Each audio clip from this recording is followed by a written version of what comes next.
Here is my audience. Some of them injured, captive. And here's my cameraman.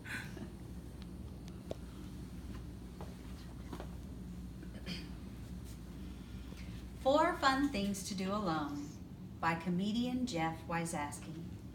1. Play solitaire. 2. Read a book. 3. Obsess over your faults and how you'll probably die alone. Oh, and 4. Finger paint.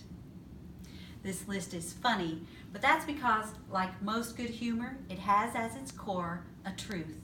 And the truth here is that isolation is painful. In her work for the Psychosomatic Journal, Dr. Naomi Eisenberger of UCLA published her findings that physical pain, like breaking your finger, and social pain, like isolation, share the exact same pathways in our brain. So, in truth, isolation is painful. In it, we can neither learn nor grow. Today, through practical examples and the research that I've conducted, I'd like to share with you why community matters in our classrooms and how storytelling can facilitate the community we need for growth and development. Now, some may object to the fact that storytelling is the key for a successful learning environment. They may say, I don't need community in my classroom. What I need is control. But we have experienced both types of classroom communities, and we know from our own experience that in a positive community, we are open to growth and development, whereas in a negative community, we quickly dissolve into destructive competitive behavior that results in isolation.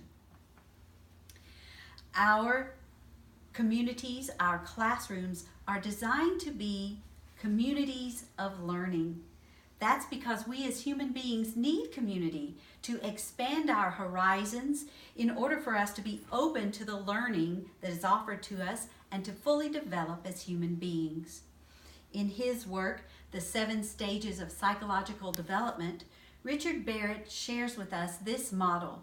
We can see at base when we are in survival mode, when we're in isolation, thinking only of ourselves, we need to move through that. And it's through meaningful relationships, through healthy community, that we're able to develop a sense of self-esteem and be transformed into people of integrity, fully actualized human beings who can make a difference in the world through our service to others. This sense of community that's so important in our classroom can be developed through storytelling. The Orton Family Foundation, in their work across the United States, has used storytelling very successfully to cross bridges and build connections, lasting connections between demographics. In their handbook, The Heart and Soul of Community Planning, we learn that storytelling creates connections, builds empathy, helps us to develop a voice, to hear and to be heard, helps us learn to develop and share our values, that there are consequences to our actions, and that we can develop and nurture a sense of hope for the future. Fantastic, we might say.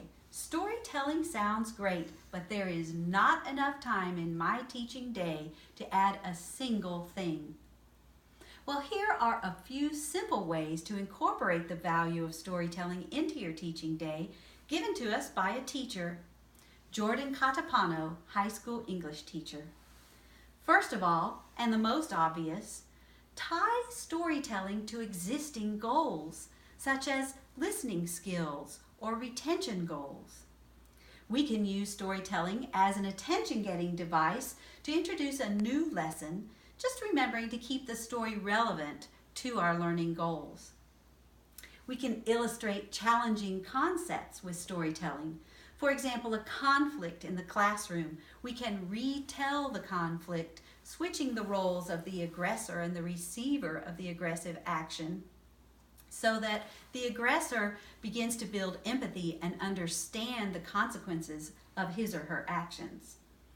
We can make connections with our students, sharing our own stories as appropriate, particularly in times of transition or when our students are waiting for another activity, such as waiting in the hallways.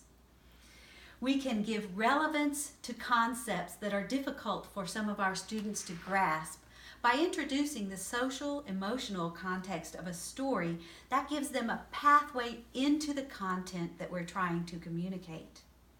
We can also use storytelling as a fantastic way to introduce cultural diversity into the classroom.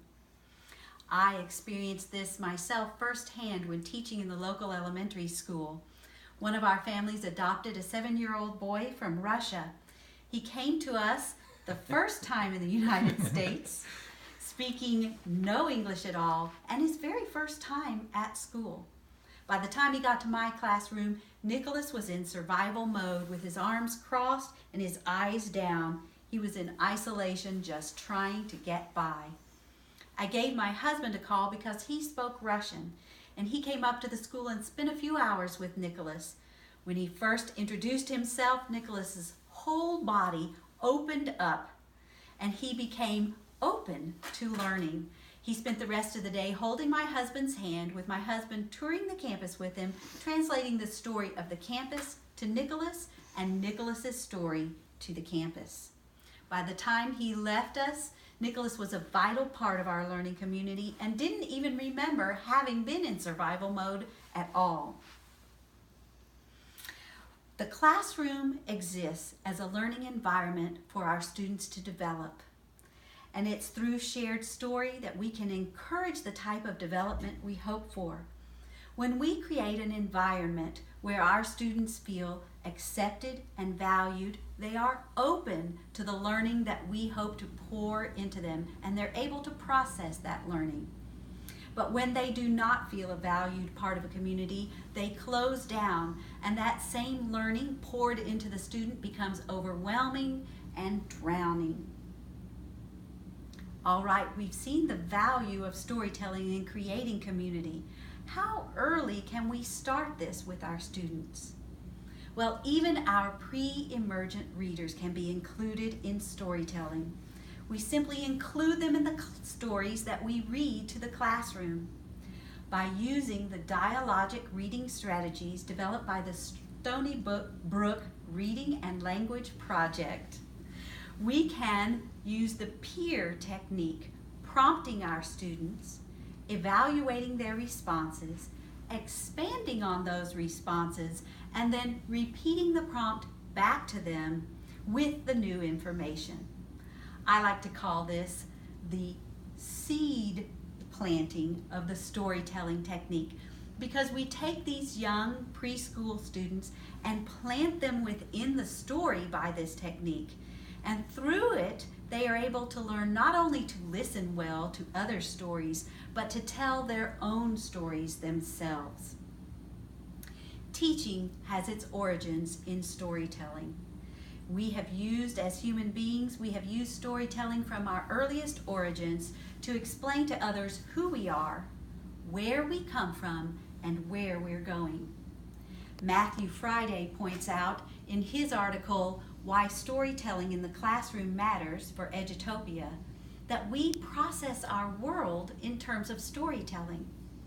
Our brains are hardwired to think in terms of a beginning, a middle, and an end.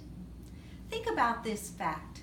Some of the cultures in the world have an alphabet and the means for reading and writing, but every single culture in the world uses stories.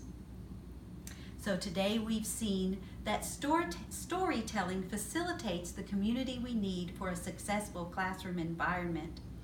We've seen that through storytelling, we can introduce knowledge to our students so that they can grow in self-esteem, integrity, realizing their full human potential, and make a difference for a positive future.